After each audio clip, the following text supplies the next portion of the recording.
அஸ்ஸலாமு அலைக்கும் வரஹ்மத்துல்லாஹி தஆலா பரகாத்துஹு. என் பேர் ஜாஃபிரா. ஆடம்பர கல்யாணத்தை பற்றி பேச போகிறேன். ஆடம்பர கல்யாணம் யாருக்கும் எந்தவித பிரயோஜனமும் நன்மையும் கிடையாது. இந்த கல்யாணத்து மூலம் நம்மளுக்கு கிடைக்கிறது என்னென்னா, கடன்காரன் என்றும் பேரும் அந்தஸ்து மட்டும்தான் நம்மளுக்கு கிடைக்கிறது. இந்த திருமணத்தில் நிறைய பல லட்ச ரூபாய் செலவழிகின்றன. இந்த பல லட்ச ரூபாயை நம்ம வீணடிக்காமல் ஏழை எளிய மக்களுக்கும் பல நன்மையான விஷயங்களும் செய்யலாம்.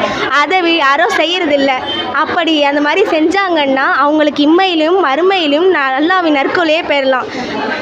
நபி ஸல்லல்லாஹு அலைஹி வஸல்லம் அவர்களின் கல்யாணமும் மற்றும் அவங்க நடத்தி வச்ச கல்யாணத்தெலாம் நம்ம முன்மாதிரியாக எடுத்துக்கிட்டோம் அப்படின்னு பார்த்தோன்னா, சஹாபாக்களின் கல்யாணத்தில் கூட நபி ஸல்லல்லாஹு அலைஹி வஸல்லம் அவர்கள் அழைக்கப்படவில்லை என்பது தான் உண்மை.